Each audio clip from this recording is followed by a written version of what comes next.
Good morning. Thanks for joining us here on Treasure Coast Solutions. The last Wednesday of the month, we have United Way with us, and we talk about some of the things that are going on in our community, some of the things that happen that you may or may not be aware of, and some of the opportunities out there to help out and give back. Some of the things that are going on with all of the local charities and local nonprofit entities. And today, we have an opportunity to talk a little bit about what's going on at the Florida Oceanographic Society. And many of you are familiar with FOS, but may not know all of the details. So we're going to get into that a little bit this morning, and we're going to talk about some of the other things that are going on in the community, probably in terms of what's happening. So make sure that if you're interested in what's going on, that you stay tuned to the radio, and you can call us, 220-9788, 220-WSTU, if you have a question about something or you want to follow up with a question for anybody here on the program. We'll be glad to take those calls. My name is Mark Breckbill. I'm a local CPA, and along with me is Kathy Stacy. Kathy is the volunteer coordinator for the RSVP program at United Way, but also handles a lot of other activities. But her primary activity is at United Way is been involved with getting and coordinating volunteers in the community. So Kathy is one of those people who is putting boots on the ground, so to speak, as they say. But so we're gonna be talking with Kathy here a little bit, and also with Michelle Byrell, who is representative of Florida Oceanographic Society, and will be talking to us. She's the community outreach and event coordinator. We'll be talking about what's going on there a little bit too. So again, if you have any questions, you can call us at 220-9788, 220-WSTU. So Kathy, what's we can get right into the program here if you want, but what's up that going on at United Way that you might want to talk about before we get started with Michelle? Is there anything that you have coming up that you're looking for volunteers on, or anything that you've got on the horizon? I know we did some hurricane preparedness stuff already, right? Gotten that ready to go, thank goodness, because we had our first named storm before the season started, so that was always good. And other than that, pretty much anything going on this summer that coming up that you need, anything that you're looking at? Well, good morning, Mark. How are you? And good morning to you, Michelle. Good morning. The next event that we have going on actually is at the we have a Monday Fun Day social bike ride, which is next Monday from 6 to 9 at Beyond Bikes. So it is to help the United Way's White Doves Holiday Project for the bicycle drive. Oh, so cool. that is next week. But I did want to back up a little bit, and we had our RSVP recognition breakfast last Wednesday, which was really fun. We had over 100 RSVP volunteers. It was at Mariner Sands, and it was really, really a great time. And thank you to all of those who came. It was outstanding, and we love our volunteers. So if you don't like us on Facebook, you didn't get to share and see us. So join us and like United Way on Facebook, and you can see all the cool things that we do. And it was on there, but we had a wonderful time, so that was really nice. We are planning to have a recruitment event in June. We're still looking for a venue, but after visiting my friends at Florida Oceanographic Society this morning, I believe we may have it there. It is a recruitment event where we will be doing a small labeling project, but also probably touring Florida Oceanographic Society. We haven't firmed up the date, but it's to recruit new volunteers and do a small event there with our friends at Florida Oceanographic Society, because they do have a lot of need and a lot of one-day projects going on. So it'll be really a great time, and I'm very excited about it. That's pretty cool. Yeah. Well, I did want to mention that just as a note that I wanted to thank Holly Laban and Character Counts. We had a really great golf tournament. I want to thank all the people in the community that participated. And, of course, those of you that did participate know we had a really, really good time. even though it did rain and we didn't get it all finished, there were some great prizes and opportunities. We had you could have won $100,000. We had a couple guys that actually had a chance and came relatively close on winning $100,000, and we had his and her Mini Coopers that were really pretty neat. The big one and the smaller one, so it was kind of fun. The hers, of course, was a smaller one because it was the turbo. So it was that was pretty fun, and we had a great time out there. We actually filled the field, so next year, make sure you get your foursome in early. Businesses, there's a great sponsorship program. You can sponsor any of these prizes for minimal amounts, and you get a foursome included. So you get some advertising that you can write off, and you get some golf. And it was a good time. And I think we raised a decent amount of money, too, so that was always good. And that's what goes to help support that program throughout the year. And many of you know that Character Counts program in the school has been extremely successful and is now part of what helps make Martin County a little different. So anyway, so that was kind of neat. I missed the Funds Distribution Committee meeting the other day because I was out of town, but it was there we had I know that the United Way Drive has been going, and that's kind of neat, and we're allocating out the funds, and that whole process has been really exciting. And that's an opportunity for those of you who are out there in the community. You always wonder, why does this money go where, or who does it go to, and why? And I'm not doing United Way because I can't control where the money goes. Well, yeah, you can. Actually, the volunteers, those people that contribute, they can sit on those committees. They can meet these agencies. They can find out what they do. They can find out whether they're meeting their goals. They can, they can make recommendations as to how much money goes there, and then they can serve on a committee that determines how much money goes there ultimately. And the board sets overall direction, but it's the citizens that actually help make the decisions. The citizens review panels, the Funds Distribution Committee are all volunteers who help determine where that money goes. And that's kind of the unique thing about United Way, is that you're giving the money to support the programs, and at the same time, that money is being used to, and where it's going is being determined by local volunteers who gave that money. So it's kind of neat the way that all works. But so anyway, that's kind of some of the things that are going on. With the summer, we've been trying to wind down. But as we've said last month, now's the time we really need volunteers. We need volunteers all year round. We have a lot of things going on in the season, but we have a lot of people here in the season. But a lot of these activities continue all year round, and they're dependent upon volunteers, and some of those volunteers go back up north. Whether they go back up north for the whole summer or they go back up north for a month, it still puts you short some people to do these kind of things. So, it's something that we really need to, we need to fill those. So if you're out there and you're looking for some things, maybe you're in the school system and you've got some time on the summer, you want to do something, give back a little bit, and you can, if you got an opportunity and you can volunteer, you of course worked hard all year long, and you continue to work hard, but there's opportunities to do some of the things that you need to do. So make sure that you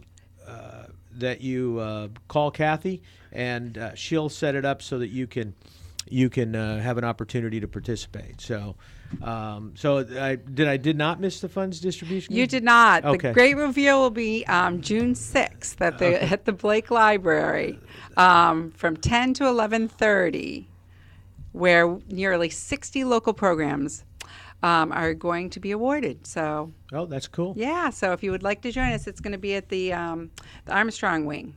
Oh, is that where they're actually doing the allocations? Is that the program where they're actually announcing the allocations, or? Yes. Oh, okay, yeah. They're going to award the community impact grants. Yes. So that's the meeting I missed was the one where they kind of determined. Decided. Yes. Yeah, that was decided.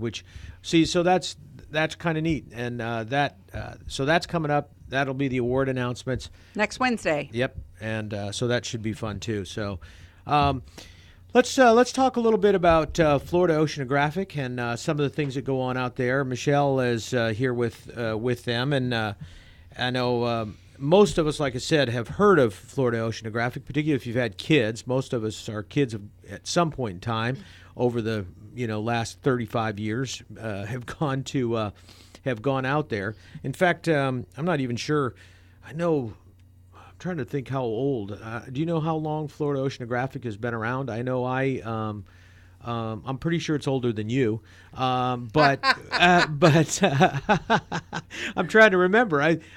I'm pretty sure it was in place when I got here in '86, but I'm not 100% sure. So, well, the society has been around since 1964, but the Coastal Center has been on South Hutchinson Island since '94. Okay, '94. Okay, then that's. I remember some discussion of what was going on. So my kids were basically in high school and middle school by that time. So that was I remember they all participated in that program and went out there. I remember taking tours out at Florida Oceanographic and visiting it. The ecosystem there is really something for to be able to walk through and see all of that and participate and a lot of us don't have the opportunity to go out and get on a boat, go out offshore and see some of these tremendous fish that are out there, and you can just walk through and watch them. It's really pretty neat. But what do you got going on out there that some people might want to know about for maybe for the summer or for whatever's happening? Okay. Well, we have a lot going on this summer, so we hope that everyone will come out and join us for something. But starting tomorrow, we have a beach cleanup at Stewart Beach at 9 o'clock, 9 to 11, followed by coming over to the Coastal Center. We have a monthly special activities day. Every month, we highlight something from the environment. So this month is Sea Turtle Month. Next month is Oceans Month. So on our special activity day, we try to highlight that animal or that ecosystem.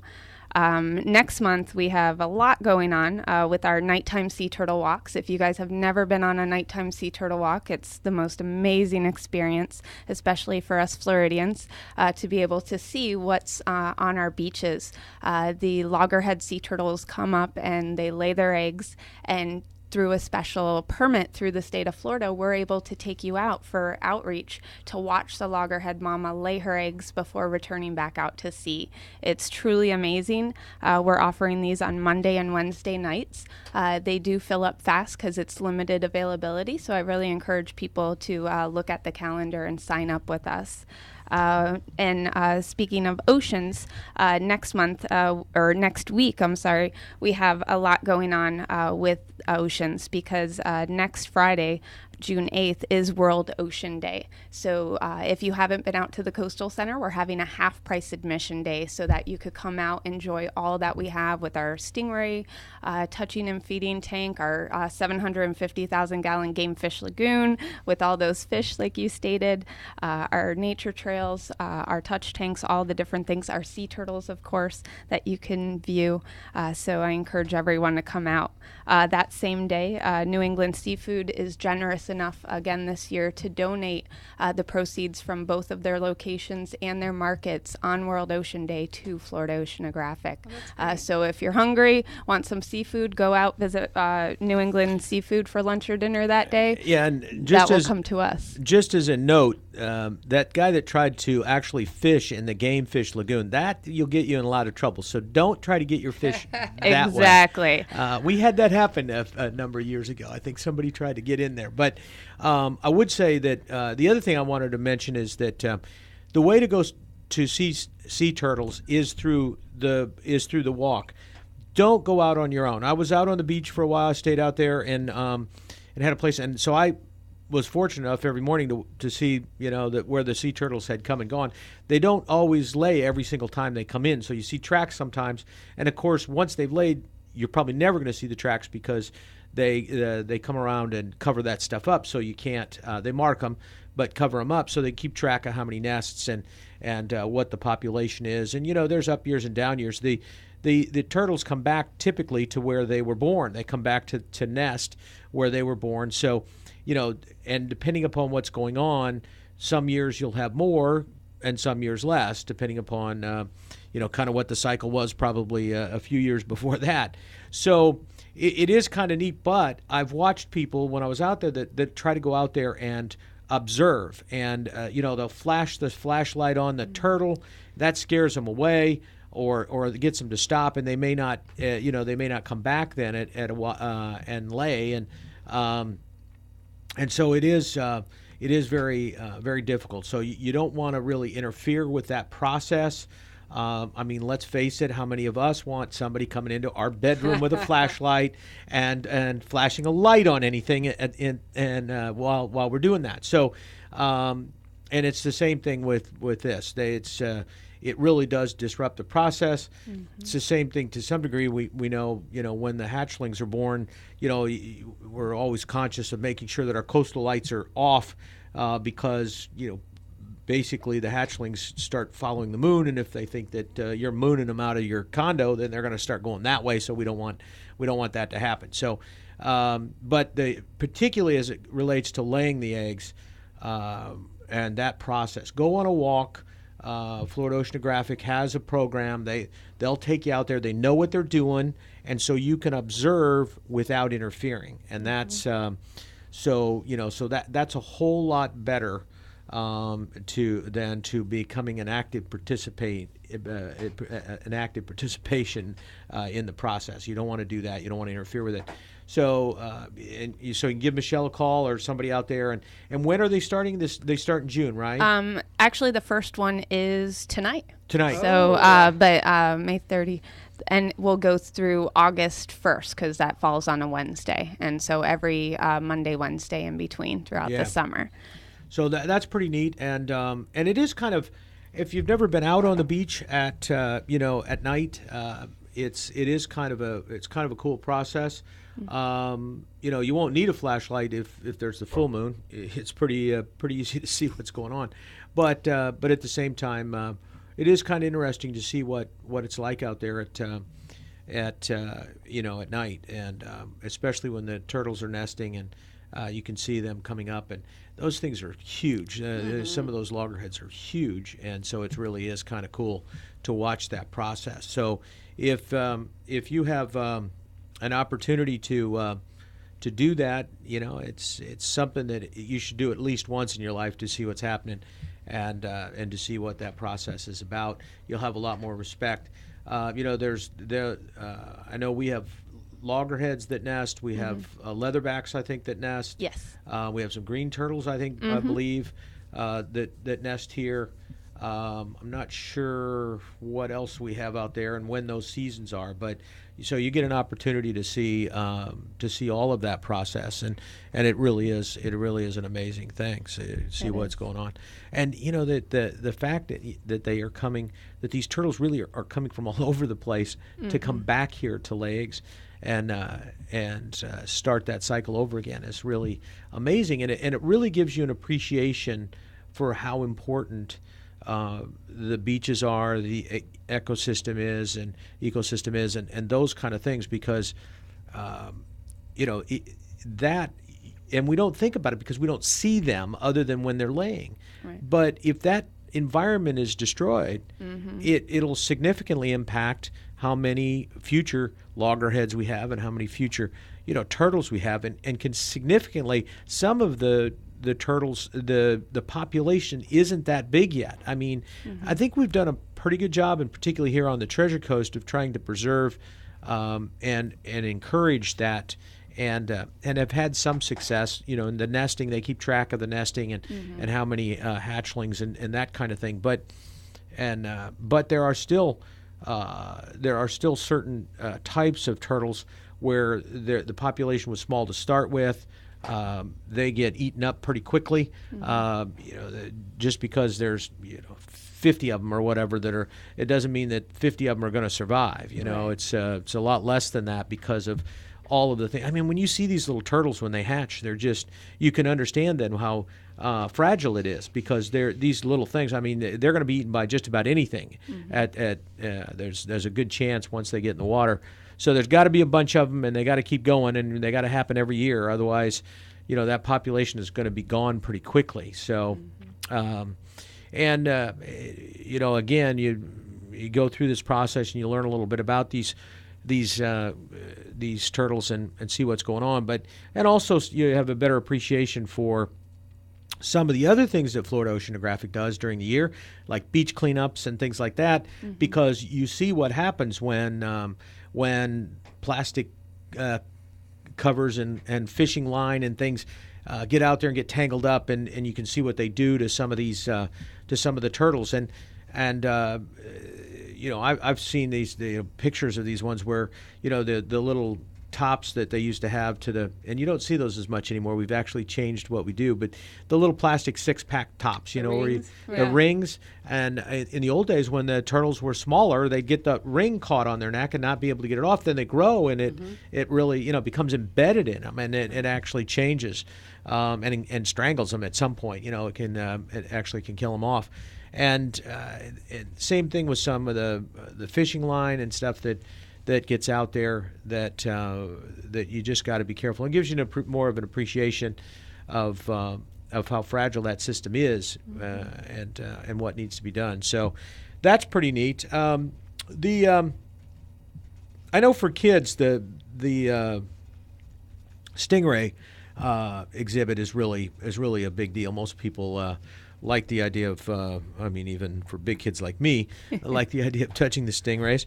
What do you get for the younger kids? What kind of programs do you guys have out there going on now, and kind of what age groups are, and do they have volunteer opportunities for young kids out there, and what type of opportunities do you have for, let's say, kids that are out of school now for the summer, let's say for the elementary school and the middle school and the high school? What kind of programs do you have out there that they might either be able to participate in as volunteers, or that they might be, like camps or things like that they might have? Well, we have different one-day volunteer events that families could do, whether it's our oyster shell bagging for our shell recycling program with the local restaurants, where we pick up the local shell from seafood restaurants, and we take it, dry it out, and then bag it up to create new oyster reefs in the local waters. I've been contributing at Magic Oyster, by the way. Awesome. They're our best contributor. So, do you ever clean them? We don't clean them. We let them sit out and kind of cure for a couple months before we actually put them back in the environment. So nature kind of cleans them themselves. But so kids can come out with their families with that. We have a monthly oyster shell bagging. Sometimes we have some seagrass surveys or seagrass matting, to where you could take healthy pieces of seagrass and kind of weave it into a mat that our researchers will put back into the waters to help give the seagrass some stability when they replant it. We do have summer camps. Our younger children's summer camps fill up really quick and actually have long wait lists. But right now we do have 2 of our summer camps that we're still looking for some campers to join us. Our 12 to 14-year-olds, we have our Expedition Florida and our saltwater fishing, which are both great camps to where you get to learn all the ins and outs of fishing and go out fishing every day in our local waters, or with Expedition Florida, learn all the different ecosystems of Florida through different field trips. And those are going to be in July 9th through the 13th, or 16th through the 20th. A week? Yeah, it's 1 week long, so they kind of follow each other. What's the lowest age there? The lowest age we have is 5. So we have our 5 to 7-year-old camp, 8 to 11, and then our and those all filled up quickly. Right. And then our 12 to 14-year-old, and we also have a snorkeling camp, which I believe just filled up. So, and that's so for room in the 12 to 14. Yeah, the 12 to 14, we still have some space in our July. So definitely, if you have a child in that age range that likes to explore or fish, give us a call, because those are some great camps. We do have every summer a teen volunteer program. It's called T-Motion. It's already filled, and they're about to start training next week. But we take 10 individuals that are really interested in marine science or other science things, and they actually have to apply. It's for 15 to 18-year-olds, so high schoolers, and we kind of immerse them in all we do, whether it's research. They spend some time with our animal care staff learning a little bit about what they do. And then they help around our exhibits with our education staff. But it gives them a kind of full immersion 8 weeks. So if cool. That's something that, and it's great for applications to college, getting letters of recommendation. So something to think about for folks next year for their high schoolers. Yeah, that is pretty neat. And yeah, I'd have to maybe got somebody who's 11. Maybe they can lie about their age and get in that 12. Do you know, when I was there this morning, I met several volunteers whose volunteer positions have morphed into paying jobs. Yeah, that's So yeah, I met Mine quite a was one few. of them. Was it? Yep. See, there you go. that's pretty cool. But Yeah, it that's was very pretty neat. interesting. So it really is pretty cool to get to especially for some of our young kids that are into, I'm really excited about whether it's animals or dogs or whatever the situation is. I mean, this is something too for them to understand what's going on there and have an appreciation of of what's going on. Even the fishing. It's most of us here now are at the point where it's a catch and release a lot of times, Right. and as a result, we've preserved a large amount of game fish that previously that wouldn't happen, and so that's why we still have one of the best places in the world to catch sailfish. It's around here because we don't kill them off. We release them, but and even with a lot of other game fish that in the past it might be they might have not preserved them. Then they're now releasing them for the next person to have an opportunity, and so but it's kind of fun to learn how to do that, and what the process is there. So the water is important to what to all of the things we do around here. So it's interesting. Now I know you're Michelle. You're involved in the community outreach program and kind of the event coordinator type thing. So you may not have a lot of experience, but I know Mark has done a lot of work with the river and a lot of work there in terms of his advocacy for that ecosystem and the preservation of the river system. What kind of things are you guys doing? Do you know are you guys working on right now relative to that? And do they have any programs there that some of the people that might be interested in getting involved in river advocacy might be able to participate through you guys? Yes, our research, like I said, we do have that really helps with our water issues, with our oyster restoration projects, our seagrass. So seeing firsthand how we can actually fix the problem, or with replanting seagrasses, replanting oyster reefs, and those are those one-day volunteer events that people could get involved in. But actually, next Saturday, we are doing a March for the Ocean. March for the Ocean is a global event that's going to happen on June 9th. So as part of World Ocean Weekend, Mark Perry will actually be our representative up in Washington, D.C. for the host march. But if anyone's interested in joining Florida Oceanographic for a little smaller march, we're actually going to be, you could come out with me on Saturday morning from 10 to 11. We're going to be on Stewart Beach and just a little bit of advocacy for anyone that's out there, a little bit of a cleanup and an ocean pledge to get people to think about some of the things they could do to help protect our environment and, vote for the ocean, or all these things that we can do for the ocean. One of the slogans for this event is the ocean is rising and so are we. And so the more that we can get together because the ocean affects all of us. We do regular advocacy with sea turtles. One of our initiatives going to the hotels is, keeping the beaches not only dark, as you stated, but also clean, of course, everyone picking up their trash or beach equipment, but also flat if kids are out there playing at sandcastles, holes, knocking them down, filling them in. Those are simple steps, but March for the Ocean will take it one step above with showing, we don't want all these manufacturers to keep giving us plastics. We want to reduce plastic. We want to vote against all these different different things that will affect our oceans and will affect our eventual livelihood.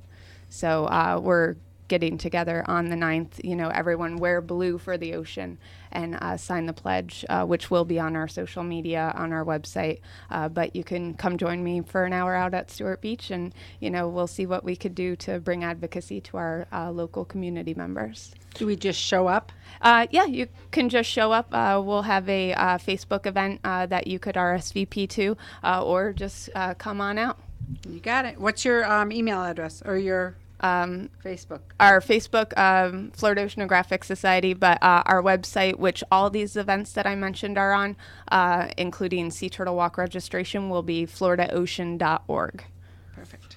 Well, the and it's kind of interesting. You talked about the plastics, and I remember talking about the way that really change has occurred. I remember years ago, again, back in the 80s when my kids were in school, it used to be that at this time of the year, the schools were still kind of in session. They were it was just about, and they used to have these big Memorial Day things, and they used to have balloon releases, and it was because it was really cool, and they do these big balloon releases, and the kids loved it and everything, until they realized what was happening. Those balloons were ended up in the ocean. Mm-hmm. The turtles look at those as jellyfish, which is what they eat, and next thing you know, they're dying because they're eating plastic or balloons instead of what they thought was their food. In fact, I saw something recently. I don't remember where it was. I think it was something that you guys might have put out, but it showed a jar with plastic in it and a jar with jellyfish in it, and it basically said, "This is what a sea turtle sees. Can you see?" How they might Can get you confused. tell the difference? Can you tell the difference? You might get confused, which was really kind of neat. And it is true. And so as a result, things that through knowledge, we now don't do some of those things. And like I said, less and less do we see these plastic, these plastic rings that we used to see all the time. And definitely we don't see as many of them on the water anymore because people understand. The young people now who are older, they grew up knowing that that's not a good thing because they learned what had happened. So that whole education process is really has made a big difference in terms of the preservation of a lot of marine life that we didn't think about before. And even little things like, which was more years and years ago, but that the Florida Oceanographic Society was, I think, very involved in originally, was just getting people to understand the difference that mangroves make, and how they're part of the system and the food system. That we won't have these game fish, we don't have the snook, we don't have this stuff if we don't have the systems to let them grow and to preserve them, and a lot of that starts with the mangroves. And in the day, it was just, there wasn't anything at all to just cutting down a bunch of mangroves. Right. Nowadays, of course, there's big fines involved with that, and it's not a good process, and we know why. But we didn't know why back then. We really didn't understand. It didn't seem like a big deal because you didn't see anything really, because they were all in the roots down there under the water, and nobody really saw what was happening.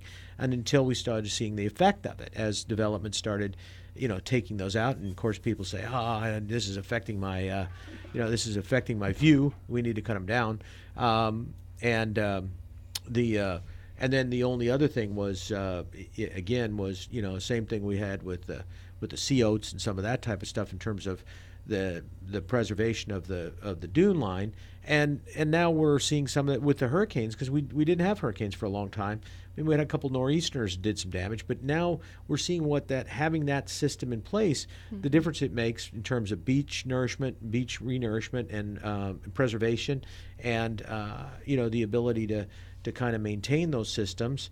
Because again, if that beast washes out, those turtles aren't coming back, and there's a lot of other stuff that isn't coming back. But so it, I've had an opportunity. I've been, like I said, I moved to Stewart in '86, and my kids went through the school system, and moved to Florida in '82. So I didn't know a lot about that, and Florida Oceanographic was one of the main.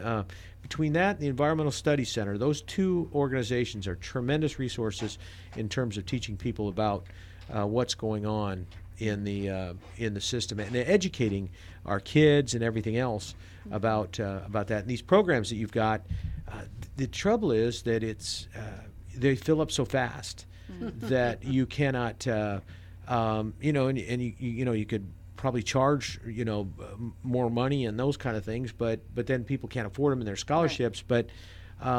But it's something that it's a shame that we don't have more opportunity for that. And speaking of that, it kind of leads into my next question. What about fundraising opportunities? What about sponsorship activities? If somebody really wants to support what you're doing out there, how can they do that? What types of giving programs do you have?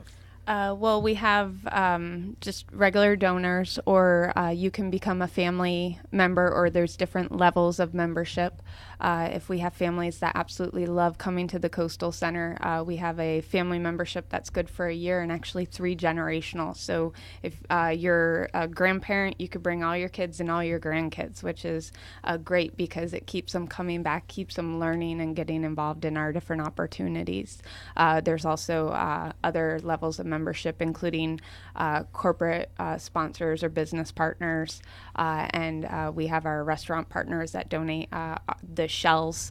So if you have a favorite restaurant and they're not one that already donates the oyster shell to our oyster recycle program, I encourage you to reach out to them, or give us their name, and we try to reach out. And that's one way that they can support as well, is by recycling that oyster shell.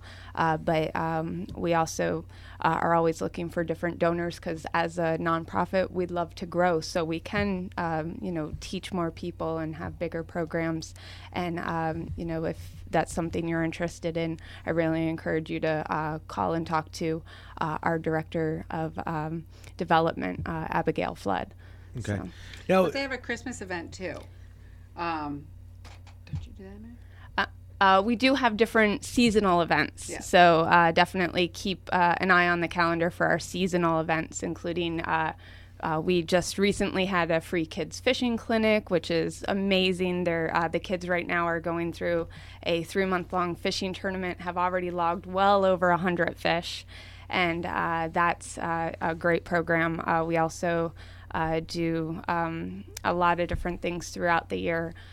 With our education department, or other smaller fundraisers during certain seasons, clay shoots, our annual gala, and different things. So if you keep an eye on us, we'd definitely love to have you join us for something we do. Yeah. Now, what about do you guys get involved in the tagging programs at all with any of the turtles or anything like that? We do not. So there are other organizations that are research organizations that do the markings of the nests or the tagging of the sea turtles. We just offer the nighttime sea turtle walks under a permit. So that's our educational outreach is what we do. When they redo the beach, like when they added extra sand to the bathtub beach, does that affect the nesting of the turtles at all? It can, but the county, they have to follow certain rules. They have to make sure that they're putting compatible sand on the beaches so it doesn't affect the turtles. So, that's why you see them getting it from offshore. They're getting compatible sand, because in years past, they've put incompatible sand on the beach and then had to remove it because it did affect turtle nesting. Yeah, they brought it in from inshore. Mm-hmm. Well, no, it's they can't. Sometimes that sand is not such that they can get through it. Right. So turtles are particular. Yeah, it's pretty hard. But one of the things I thought, and I don't know if somebody else is doing it, but it would be something neat for Florida Oceanographic to look at if they could partner up with one of their research partners or some of their partners. Is in the tagging programs now, you can, with some of these tagging programs, you can actually track. It has a GPS device that you can actually track your tagged, like the turtle or a fish, and so you can follow it. They did that with they were doing that for a while with sharks. They were tagging sharks, and you could actually follow your shark as it was migrating all around the place, and that would be kind of cool with the turtles if they could do some sort of. Some people do, and you guys could sell sponsorships, and then I could put up $500 or $300 and follow my turtle all throughout the it's they live forever. So it would be kind of cool to track and see where they go, because that's the other thing is, we see them come to the beach and then we see them go and we don't realize where they go and all the things they go and where they're at. And it would be really kind of neat to track some of that and to see what's happening.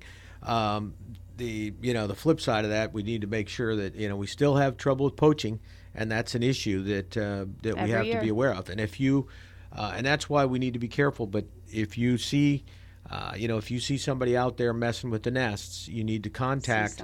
Say something. That's right. You need to contact and contact either the police, which is really the first call because that's an illegal activity. Mm-hmm. So you want to let the Marine Patrol and the police know so that they can go down and take care of it, because that happens every year. We all have problems with it, and there'll be somebody arrested every year. Mm-hmm. Sometimes the same person arrested every year, and you'd think that they would do something about that. But anyway, so that's something to keep in mind and to keep your eye out for.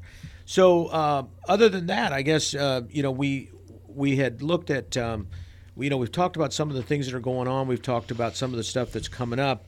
I guess the only other thing I would ask, Michelle, is what types of things are you personally you've been involved? You were involved as a volunteer. Now you're actually employed. But what kind of things have you seen, or what has really been your experience with Float Oceanographic, and what has impressed you about that process? Your personal experience. Well, I started as a volunteer probably 13 years ago, and 11 years ago I became a staff member in our education department.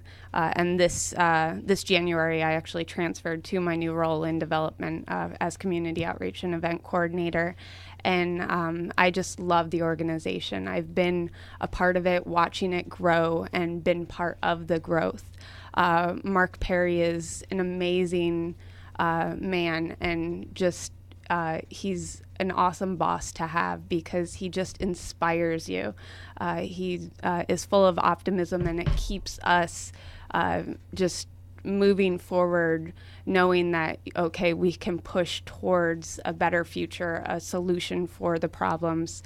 We won't just take all that is coming, whether it's Lake Okeechobee, the plastic issues, all these things. It makes us move forward, want to teach people that there is a solution to these problems, and we can make our community, our environment better, because we do live in paradise. That's why we all live here, and we don't want to lose our paradise. And so, we have a great staff, my coworkers, especially our volunteers, everyone educating and moving towards a goal of inspiring environmental stewardship of our coastal ecosystems through all that we do, so that we can get all the community, all the people that visit, whether it's the tourists, the snowbirds, so that we can all, make this area what we know it could be, or what we grew up knowing it was. So it's a great place. It inspires me to work there, and I'm just happy to be part of, that organization. What, I know we've talked about some of the visible things, the camps and all of those kind of things. What kinds of things what couple things maybe does Float Oceanographic do that we don't see? Some of the things, like we've got the Gamefish Lagoon, but there's got to be some work that's involved in restoring and repopulating that. Mm-hmm. And I know Mark is he does research in a number of things. Are there certain research activities that you guys are involved in relative to to some of this stuff, and what kind of things are you doing that's kind of behind the scenes that maybe people might not know about? Well, our main research is our oyster reef restoration, but also our seagrass. And our seagrass program is growing to where we're collecting seagrass fragments off the local beaches. That's another volunteer opportunity. If you like to walk the beach, you could pick up seagrass and drop it off, and we use it to regrow it. That way we can repopulate it in the Indian River Lagoon, because our seagrasses, due to our water quality, have been dying off. it's been quite a decline, and that affects what your fish, especially your game fish populations, your sea turtles that forage there, just that whole ecosystem in our Indian River Lagoon. So our seagrass, we have a research staff of PhDs that work behind the scenes, and they're not only doing these restorations, but a lot of different research that people don't see, putting together papers and going to conferences and seeing how they could increase or better their methods to increase the success of their research. But in our So you're just talking about like the grass that's floating in to collect it and give it to you? Mm-hmm. Really? Yeah, we have, when we get back to the office, I'll show you, but we have, Wow. basically, if you find seagrass, we could give you a little card if you're a beach walker, and when you're out there, if you find it, you could put it in a bucket of salt water, bring it over to us, we'll try to revive it, and that's how we've been getting That's our great. seagrass to restore. That way we're not taking anything out of the environment, we're getting everything that has washed up, because as we know, a lot of things wash up on the Right. beaches. Right. So Wow. that's been an incredible program. And you mentioned the Game Fish Lagoon. While we're not doing much research in there, we have an incredible staff of animal care and life support staff that keep everything on site going. They are our unsung heroes because they're making sure that all of our animals are healthy. They're constantly testing our water quality, and they're making sure, to keep everything healthy. Now, one of the things you guys added not too long ago, I think, was the mangrove. Didn't you guys? I know at one point you guys had all that property that you owned that went to the river, and then I think a number of years ago that you guys, actually set that up. Now, can you go in there, and are there tours of the mangroves and of that system that's in there? Because that's really the riverside of what, even though it's Florida Oceanographic, that's the riverside of the process. So can people come out and go in there and observe that? And what kind of things go on in that particular area? We do have 2 nature trails. One is a 1-mile loop that goes down to the Indian River Lagoon estuary. You'll walk along the shoreline. You'll actually see where we dry out the oyster shell, and then all the bags that our recent volunteers have put together. On a hot day, you'll smell it too. But we have 2 lookout docks that you could sit at and watch the wildlife. And but it is incredible. Mangroves are such an important tree, as you mentioned, and so we do offer nature trail walks, guided ones. It depends on when we have a volunteer, but it's always self-guided, and you could just cruise through the nature trail. And I definitely encourage people to come and take a walk, because that's an area that a lot of people don't realize. But and then once in a while, we'll see some local wildlife, from a bobcat to an otter to many different bird species. Cool. Well, that's kind of neat. I'm glad you had an opportunity to come in and join us today. I you really for having appreciate me. you taking the time out. A lot of us know that, we know about Florida Oceanographic, but we didn't maybe know all of the things you guys are involved in. So it's great to have an opportunity to hear some of the details of what's going on. And now's a good time to go out there. It is sometimes kind of difficult during season because, everything that's going on. But now there's a lot of stuff going on that really, there is no season for the ocean per se. It's, Exactly. It's there all the time. Things need to be done all the time. And so it's a great chance to see what's going on out there and bringing your kids or doing whatever's necessary. Did we miss any really quick? Nope, I think we're I think good. we got it all. All right. Well, we appreciate you joining us here on Treasure Coast Solutions every last Wednesday of the month. we have the United Way in, and we have an opportunity to feature some local nonprofit and some of the things they're doing in the community. And today we had a great one with Florida Oceanographic Society and all of the things they do. Michelle Byrell, who was here today. You can give her a call out there if you're looking to get involved with something, and give them a buzz, 225-0505, 225-0505. If you want to talk to Michelle, extension 104.